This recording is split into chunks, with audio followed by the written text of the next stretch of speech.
الحمد لله نحمده ونستعينه ونستغفره ونعوذ بالله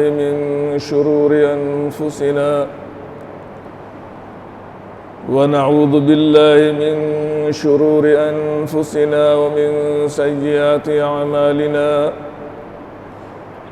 من يهده الله فلا مضل له ومن يضلل فلا هادي له وأشهد أن لا إله إلا الله وحده لا شريك له وأشهد أن محمدًا عبده ورسوله أما بعد فإن خير الحديث كتاب الله وخير الهدي هدي محمد صلى الله عليه وسلم وشر الأمور محدثاتها وكل محدثة بدعة وكل بدعة ضلالة وكل ضلالة في النار فأعوذ بالله السميع العليم من الشيطان الرجيم بسم الله الرحمن الرحيم فليحذر الذين يخالفون عن أمره أن تصيبهم فتنة أو يصيبهم عذاب أليم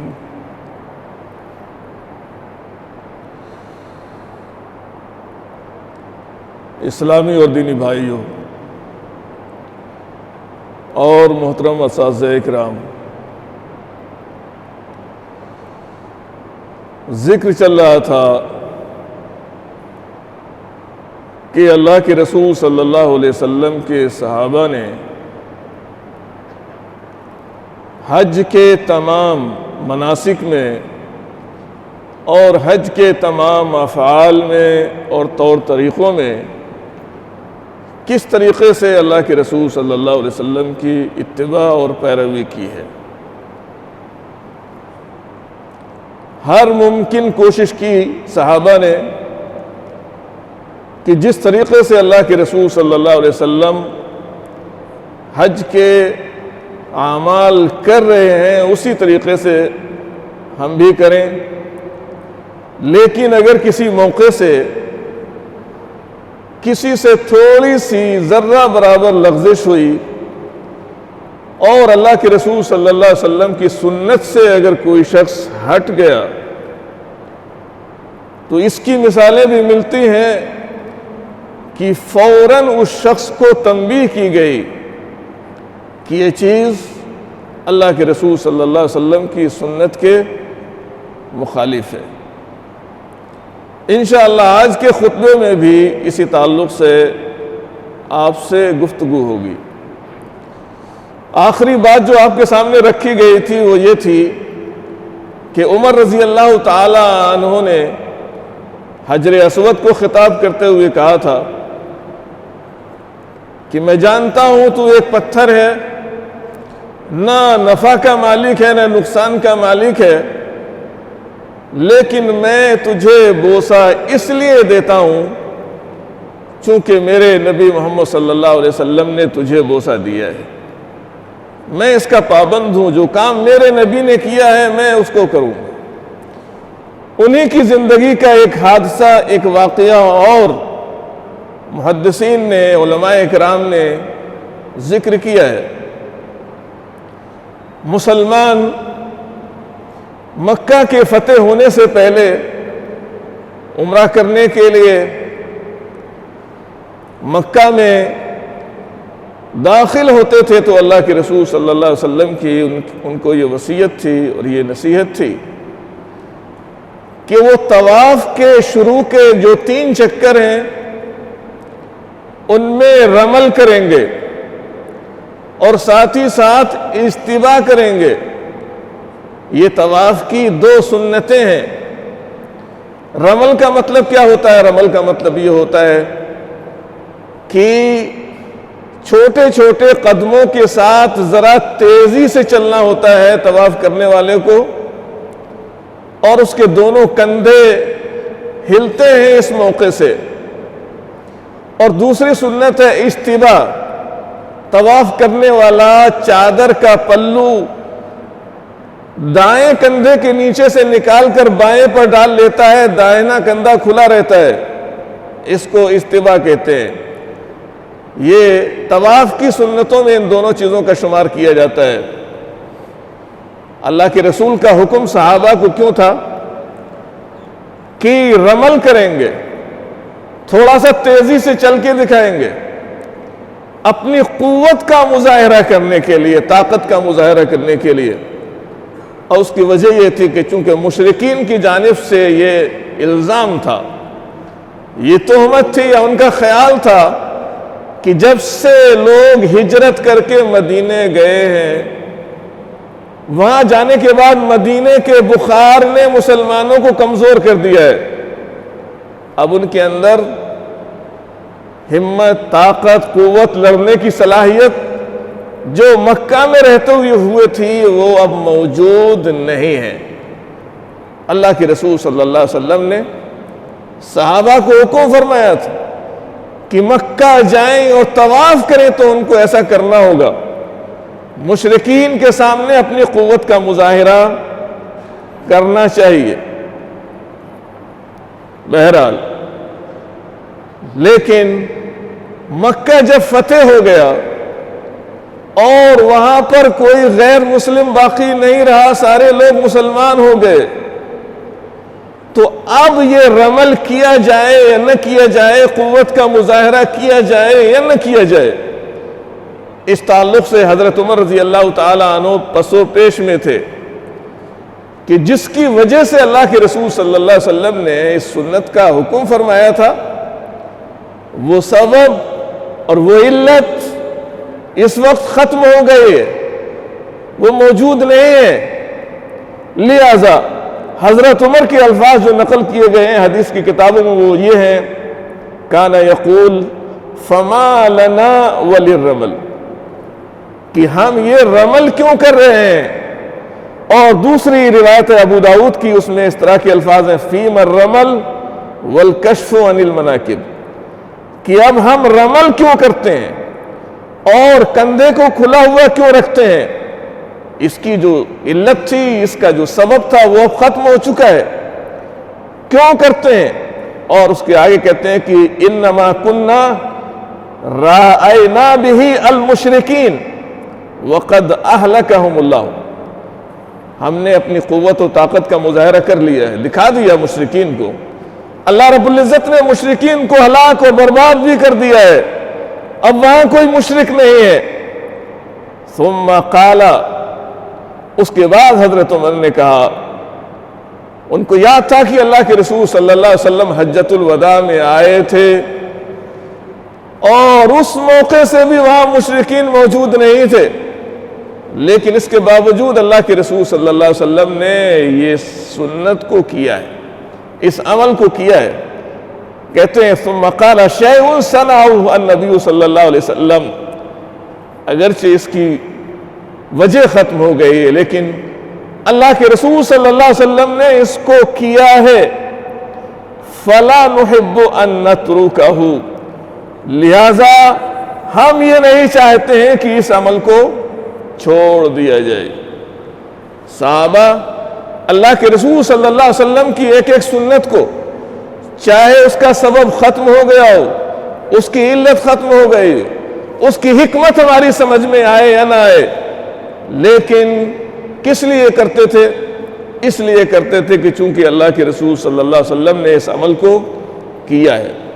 آج ہمارے دل کے اندر بھی یہی جذبہ ہونا چاہیے، یہی حوصلہ ہونا چاہیے، یہی اپنی زبان اور اپنے قول، اپنے فعل سے ہمیں ثابت کر کے دکھانا چاہیے کہ ہمیں بھی اپنی زندگی میں، چاہے وہ حج ہو، چاہے وہ عمرہ ہو، چاہے وہ نماز ہو، زکوٰۃ ہو، روزہ ہو، زندگی کا کوئی بھی عمل ہو، ہمیں ویسے ہی کرنا ہے جس طریقے سے اللہ کے رسول صلی اللہ علیہ وسلم نے اس عبادت کو، اس عمل کو انجام دیا۔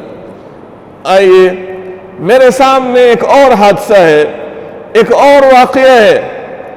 مشہور صحابی ہیں اور ان کا ذکر اس سے پہلے بھی آ چکا ہے کہ کس طریقے سے انہوں نے حج کے اعمال میں، بلکہ خاص طور سے حج کے تلبیہ کے اندر اللہ کے رسول صلی اللہ علیہ وسلم کی اتباع کا اعلان فرمایا تھا۔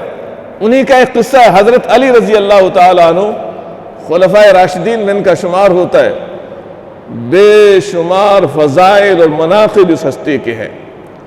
آئیے دیکھتے ہیں ان کا حادثہ ہے۔ قال مروان ابن الحکم شہدت عثمان وعلیا وعثمان ینہا عن المتعۃ۔ مروان ابن حکم رضی اللہ تعالی عنہ صحابی ہیں، یا بعض علماء کے بقول جلیل القدر تابعین میں ان کا شمار ہوتا ہے۔ کہتے ہیں مروان ابن حکم میں حاضر ہوا کہاں؟ عثمان اور علی رضی اللہ تعالی عنہ کے پاس۔ عثمان رضی اللہ تعالی عنہ مسلمانوں کے خلیفہ تھے، اور حضرت علی ان کے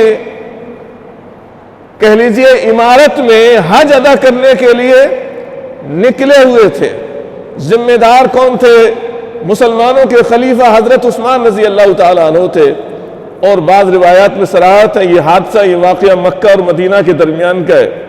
اور اس کے بعد ایک روایت آ رہی ہے، مکہ سے 128 کلومیٹر فاصلے پر ایک جگہ ہے مدینے کے راستے میں عسفان، وہاں کا یہ حادثہ، یہ واقعہ ہے۔ کہتے ہیں کہ میں حاضر ہوا، دونوں لوگ موجود تھے۔ ہوا کیا؟ وعثمان ینہا عن المتعۃ، عثمان رضی اللہ تعالیٰ عنہ حج متعہ سے لوگوں کو منع کر رہے تھے۔ بعض صحابہ جن میں حضرت عمر کا نام بھی آتا ہے، اور معاویہ رضی اللہ تعالیٰ عنہ کا نام بھی آتا ہے، ابو ذر رضی اللہ تعالیٰ عنہ کا نام بھی آتا ہے، اور بھی بعض صحابہ ہیں جن کا اجتہاد آپ ہم یہ کہیں یہ تھا کہ حج کے ایام میں عمرہ نہ کیا جائے تو یہ بہتر ہے۔ اور اس کی وجہ یہ تھی کہ تاکہ لوگ حج کرنے کے بعد واپس چلے جائیں، اور کچھ مدت کے بعد عمرہ کرنے کے لیے خانہ کعبہ کی زیارت کرنے کے لیے لوگ حاضر ہوتے رہیں۔ لیکن لوگ سمجھتے تھے کہ حج اور عمرہ دونوں ایک ساتھ کر لیا جائے تو یہ آسان ہے، اور اللہ کے رسول صلی اللہ علیہ وسلم نے بعض صحابہ کو اس کا حکم بھی فرمایا تھا کہ ایسا کر لیا جائے۔ تو حج کی جو 3 قسمیں ہیں تینوں جائز اور درست ہے، اس میں کوئی شبہ نہیں ہے، لیکن بعض صحابہ خصوصیت کے ساتھ عمر، عثمان، معاویہ رضی اللہ تعالیٰ عنہ یہ سمجھتے تھے کہ نہیں، حج کے مہینوں میں صرف حج کیا جائے، اور پھر اس کے بعد خانہ کعبہ کی زیارت کرنے کے لیے، عمرہ کرنے کے لیے واپس آئے جائے۔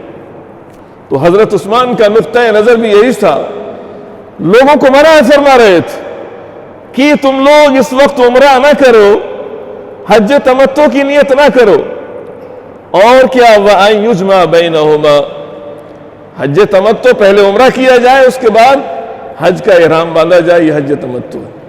حج قران سے بھی منع فرما رہے تھے کہ حج اور عمرہ دونوں کی نیت ایک ساتھ کی جائے، اس سے بھی حضرت عثمان لوگوں کو منع فرما رہے تھے۔ فَلَمَّا رَأَى عَلِيٌّ، جب علی رضی اللہ تعالیٰ عنہ نے دیکھا کہ حضرت عثمان ایسا کر رہے ہیں، کیا کیا؟ احلا بہما، بعض روایت میں ہے احلا بہما جمیعاً، تو حج اور عمرہ دونوں کا تلبیہ ایک ساتھ پکارا۔ حضرت عثمان جس چیز سے منع کر رہے ہیں اس کے مخالف کیا، کہا کہ نہیں، میں حج اور عمرہ دونوں ایک ساتھ کروں گا، اور کیا کہا؟ لبیک بعمرۃ وحجۃ معا، حج اور عمرہ دونوں کا تلبیہ میں ایک ساتھ پکارتا ہوں۔ حضرت عثمان رضی اللہ تعالیٰ عنہ خلیفۃ المسلمین ہیں، امیر ہیں اس قافلے کے، لیکن حضرت علی نے کہا کہ نہیں، آپ جو کر رہے ہیں میں وہ نہیں کروں گا، بلکہ حج اور عمرے کی نیت دونوں ایک ساتھ کروں گا، دونوں کا تلبیہ ایک ساتھ پکاروں گا۔ اور اس کے بعد کہا قال ما كنت لأدعى سنت النبی صلی اللہ علیہ وسلم لقول احد، میں اللہ کے رسول کی سنت کو کسی کے قول کی وجہ سے نہیں چھوڑ سکتا ہوں۔ حج اور عمرہ دونوں ایک ساتھ کیا جائے، اللہ کے رسول صلی اللہ علیہ وسلم کی یہ سنت ہے، لہذا میں کسی کے کہنے کی وجہ سے، چاہے وہ میرا امیر ہی کیوں نہ ہو، میرا حاکم ہی کیوں نہ ہو، میں اس کی بات نہیں مان سکتا ہوں۔ اور دوسری بخاری کی روایت، اس کے الفاظ سعید بن مسیب نے یہ نقل کیے ہیں، کہتے ہیں اختلف علی و عثمان وہما بعصفان، علی اور عثمان کے درمیان اختلاف ہوا، اور یہ دونوں لوگ عصفان بستی میں موجود تھے۔ کس کے سلسلے میں؟ حج تمتع کے سلسلے میں۔ فقال علی ما تريد الا ان تنهى عن امر فعله النبي صلی اللہ علیہ وسلم، کہا کہ میں آپ کو دیکھ رہا ہوں کہ آپ لوگوں کو ایسے کام سے روک رہے ہیں، منع کر رہے ہیں جس سے اللہ کے رسول صلی اللہ علیہ وسلم نے انجام دیا ہے، جسے اللہ کے رسول نے کیا ہے۔ کرنے کا مطلب یہ کہ اللہ کے رسول نے بعض صحابہ کو اس کا حکم فرمایا تھا، آپ کی موجودگی میں حج تمتع کیا گیا ہے، تو آپ ایسے کام سے، ایسے عمل سے لوگوں کو منع کیوں کرتے ہیں، کیوں روکتے ہیں؟ لہذا حضرت عثمان کی یہ بات، حضرت علی کی یہ بات سننے کے بعد حضرت عثمان رضی اللہ تعالی عنہ دھیمے پڑ گئے، اور انہوں نے کہا ترانی انہا الناس عنہ وانت تفعلہ، کہ علی کیا تم یہ سمجھتے ہو کہ وہ کام جسے تم سنت رسول سمجھ کر رہے ہو، میں اس سے لوگوں کو روک سکتا ہوں؟ حضرت عثمان رضی اللہ تعالی عنہ نے اپنے موقف سے رجوع فرما لیا کہ میں کسی کو نہیں روکوں، اللہ کے رسول صلی اللہ علیہ وسلم کی اگر یہ سنت ہے۔ تو اس حادثے کے ذکر کرنے کے بعد علماء نے کچھ تبصرہ کیا ہے، لکھا ہے اس حادثے سے کیا کیا باتیں معلوم ہوتی ہیں۔ پہلی بات، حضرت علی رضی اللہ تعالی عنہ نے اپنے قول اور اپنے فعل دونوں سے اللہ کے رسول صلی اللہ علیہ وسلم کی سنت کی وضاحت فرمائی۔ یہ ایک مسلمان کی ذمہ داری ہے، ایمان کا تقاضا ہے۔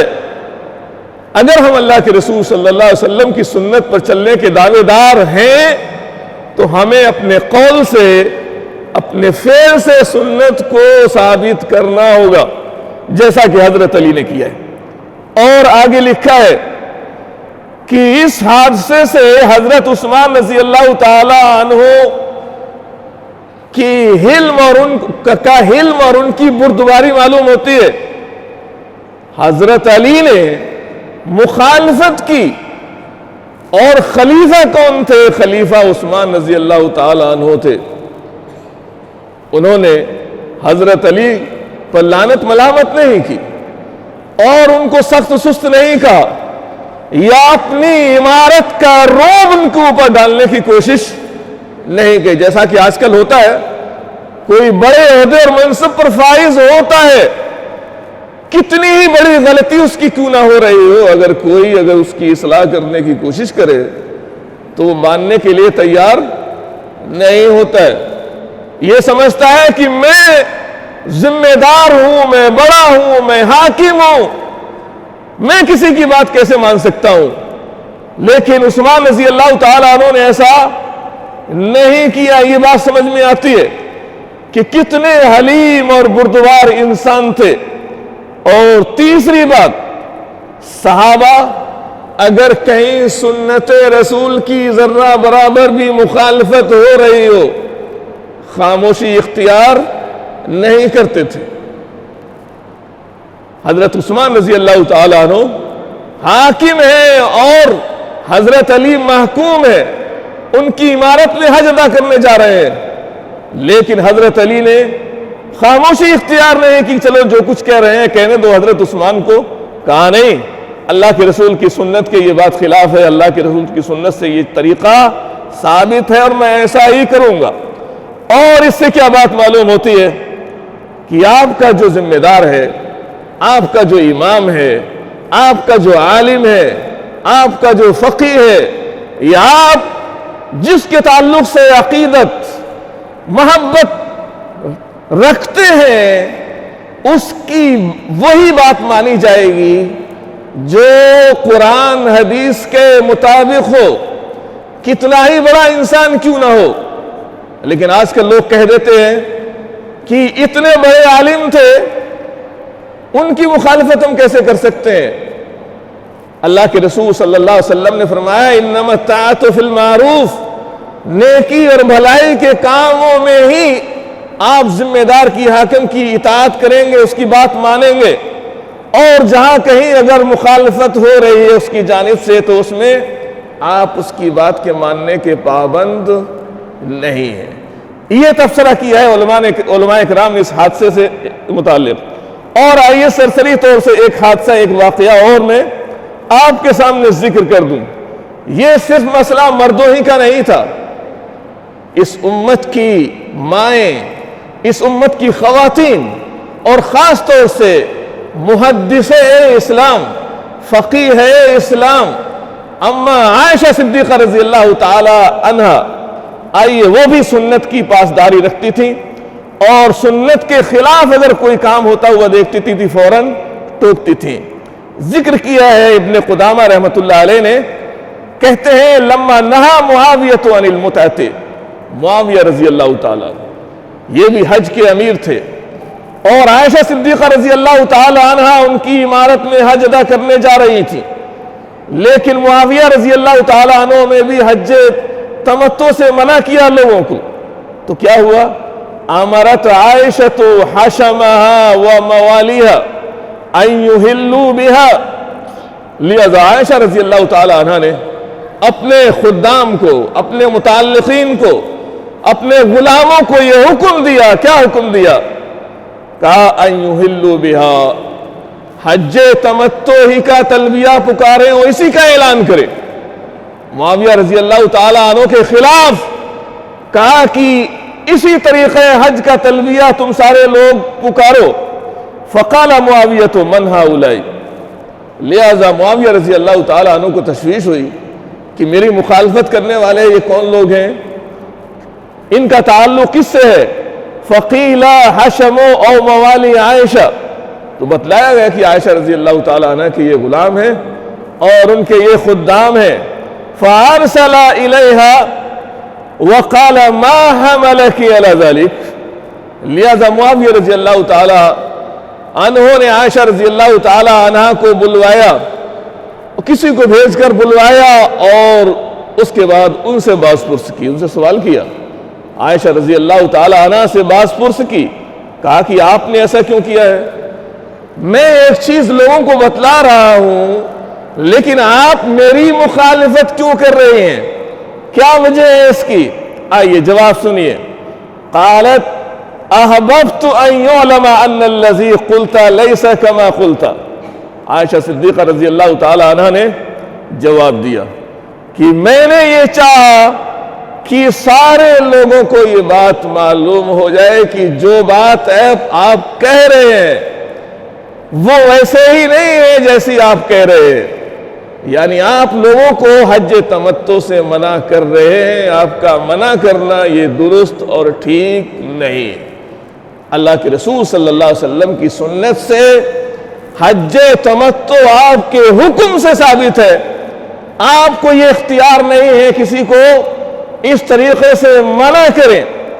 تو آپ تصور کیجئے کہ یہ مرد ہی نہیں، خواتین بھی اللہ کے رسول صلی اللہ علیہ وسلم کی سنت کی پیروی کرنے میں اور آپ کے حج کے اعمال کو اپنے اوپر نافذ کرنے میں، اور اگر کوئی اس کی مخالفت کرتا ہے تو اس کو تنبیہ کرنے میں خواتین بھی اس امت کے پیچھے نہیں رہی ہے۔ اس لیے میری گزارش ہے مرد حضرات سے بھی، اور خواتین اگرچہ موجود نہیں ہیں ان سے بھی میری گزارش ہے کہ ہم اپنی زندگی کے تمام اعمال میں اللہ کے رسول صلی اللہ علیہ وسلم کی سنت کو اپنانے کی کوشش کریں، اپنے ایمان کے تقاضوں کو پورا کرنے کی کوشش کریں، اور اگر ہم نے ایسا نہیں کیا، اللہ کے رسول کی کسی سنت کو حقیر سمجھ کر یا اپنے امام کی بات کو آگے رکھ کر اللہ کے رسول کی سنت کو ٹھکرا دیا تو اس کا انجام،